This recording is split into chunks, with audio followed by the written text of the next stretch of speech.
Genesis. Show my hardcore is.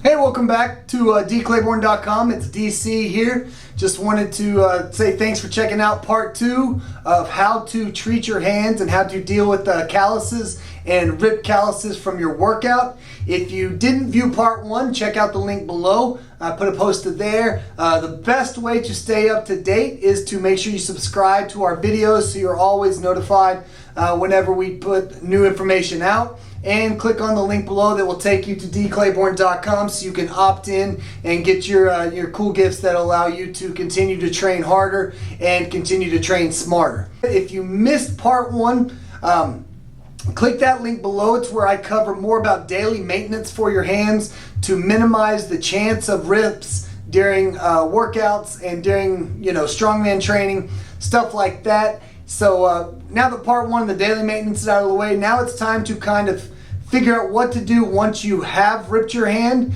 that's going to allow you to get back into training as quick as possible while minimizing the damage and the long-term effects to your hands when rip after rip after rip can start occurring. So let's say you've just done a crazy workout that's going to consist of a bunch of pull-ups and a bunch of farmer's walks. You got a little sweaty, you chalked up in the wrong spots, and you suffered that rip. Everybody loves to get them right here or right here, depending on where you hold your bars. So suffered that rip. Now you have a huge chunk of, a huge flap of skin hanging off. You don't know what to do with it. You've looked it up online. There's a million different techniques and things that everybody says works the best. Well, I am probably the king of ripped hands. I've ripped rips on top of rips on top of other rips. And I have tried everything out there. Really, I've taken a collection of different places, nurses that have talked about what they do to treat injuries like that in emergency rooms, to gymnastics coaches that have to get their athletes back out onto the rings or the parallel bars, or even CrossFitters or strongmen that rip it and still have the rest of the workout or another event or something to do later that day, or know they have something big coming up. I've kind of taken information from all those guys, built my own real strategy that allows you to treat your rips as quickly as possible, and so they heal very quickly and allow you to get back into your training without any real hiccup. What's the first thing you're going to do right after you finish your workout, or if the rip is severe enough, you may have to cut that workout short.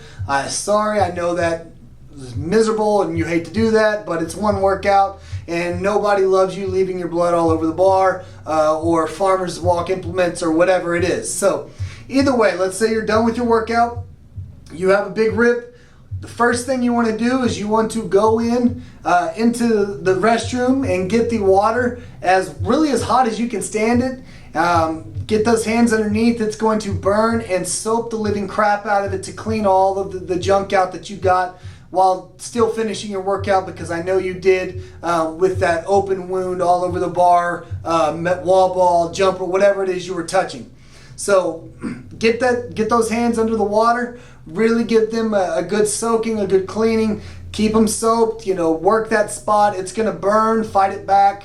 Fight back the tears, be a man or be a very strong woman, and really make sure you clean that wound well. You get it clean, just kind of let them air dry, pat them dry, and then after they dry, the next thing you want to do is you are actually going to remove that flap of skin. Now don't go hog wild and really start hacking away at your skin and cut a bigger hole, or if part of the rip isn't able to come off because the skin's still attached in a weird way, only trim as much skin off as you can, and then as the days progress and the wound starts healing more and more, the skin that is dead will die off, and you'll be able to trim it more and more. You'll be able to trim it back further and further.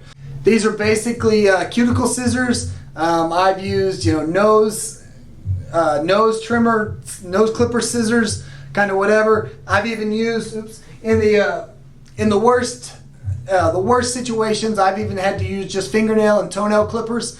But you want to get that flap of skin off, because it's basically, if it's ripped bad enough, it's dead. Get it out of there so the healing process can occur. So just make small little cuts around getting this majority of the skin off. That's going to allow you, the body's willing to give up. Don't start worrying about getting every little piece of dead skin off. That stuff will dry. You'll be able to cut and trim that off at a later date. But get the big flap out of the way. Start that healing process. So after you get that flap of skin trimmed off, you're going to take, you have really two options. Some people, which I've seen, they say pack salt in there. The last thing you want to do is really do salt water in an open wound.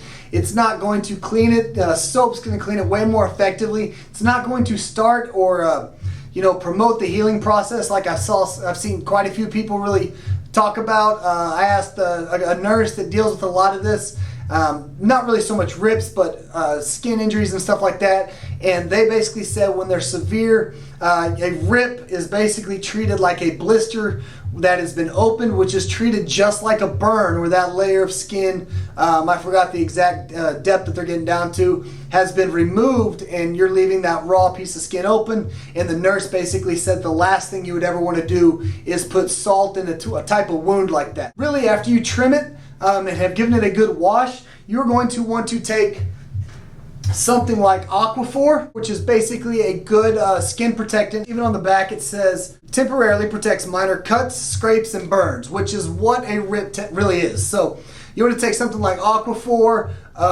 A&D ointment. A lot of it you can find in the actual baby aisle where the diaper rash stuff is. And it looks kind of like petroleum jelly. You don't want to use Vaseline, it's a little too thick. But you want to take something like this and apply just a thin layer. I'm talking, I don't even know if you can see what's on my finger. Oh, maybe not. A thin layer of just enough to cover the wound, but it's still going to be light enough so it's going to be able to breathe, which will allow you to protect it, allow it to stay moist. So it kind of gives you the best of both worlds in terms of protection, in terms of moisturizing, but also allowing the air to work with it to allow it to heal. You want to let it get open, start drying out in a controlled way, which is what the Aquaphor does. During the first 1, 2, maybe even 3 days, depending on the severity of the rip, you want to wash this wound 2 to 3 to 5 times a day.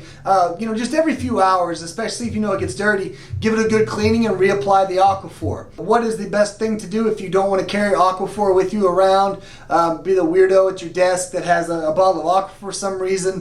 What do? Coach Summers of a Gymnastic Body, he recommends picking up something like Carmex, medicated chapstick, so you can keep it in your pocket and apply it wherever you are. It works just as well as the Aquaphor, so that's definitely your second option. That is going to be the quickest way for you to heal that cut and heal that rip, so you can get back into your workouts as quickly as possible. After you rip, wash the ever-loving crap out of it, get all the junk out, all the chalk, all the dirt, all the whatever.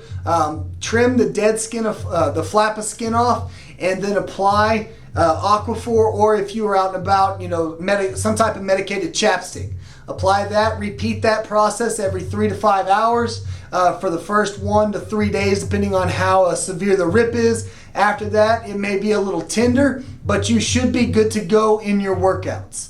Make sure to check out part 1 if you want to learn how to take care of your hands so you minimize the chance of rips.